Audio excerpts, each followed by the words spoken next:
The fight that's been hyped for a decade. Hold back the tears, boxing fans, because these are just some of the reasons why we may never see the heavily anticipated, potentially record-breaking fight between Anthony Joshua and Tyson Fury. In at number 1, regaining his title belts. In September of 2021, AJ was defeated by Alexander Usyk, making it the second time he has lost his belts. The first time he lost his belts was against Andy Ruiz. In a huge upset, AJ lost via a TKO in the 7th round, but the rematch was organised pretty much straight away, and 6 months after his defeat, AJ retrieved his belts. However, it has to be said that something feels different about this one. AJ versus Usyk didn't feel like such an upset result, simply because of how dominant Usyk was. AJ has to change his approach.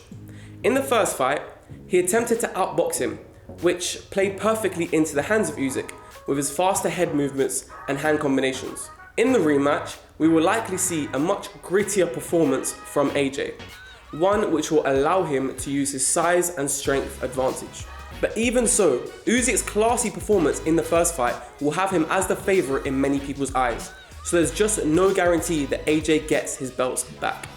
This leaves Fury with much less incentive to make the fight happen because all the heavyweight belts will not be up for grabs. Away from the glory of the belts, it would make the fight as a whole much less lucrative and therefore much more difficult for all parties involved. In at number 2, rematch room. With the state of rematches in boxing, all of this in the end could really be irrelevant. Wilder versus Fury took 3 fights in 3 years to end the rivalry between the two.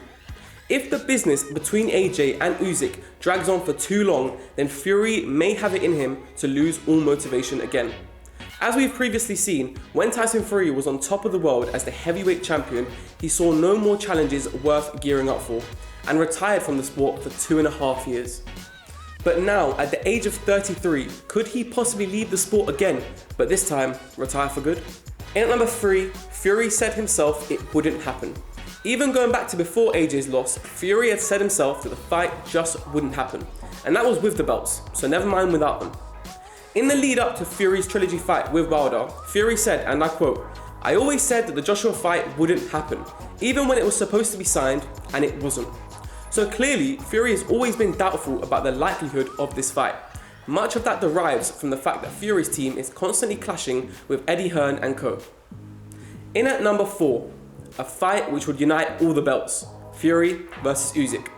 Usyk's promoter has said that they feel confident going into the second fight, and should Usyk retain his belts, they will be eyeing up the fight against Fury to make the heavyweight undisputed fight happen.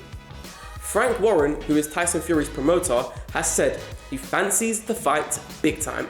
He has also hinted that perhaps AJ and his camp should step aside to allow Fury versus Usyk to happen sooner. Although AJ has come out publicly to let the world know that despite all the rumours, he has no intention of stepping aside. If Usyk really does go on to defeat AJ for a second time, Usyk versus Fury would be inevitable. And in that scenario, AJ really would be in danger of being completely sidelined. In at number 5, money talks. The money the likes of Sky Sports, DAZN and others bring to the sport of boxing is huge. So much so that they can control certain aspects in order to drive more revenue. When a particular fight is talked about for as long as this one has been, money generally wins.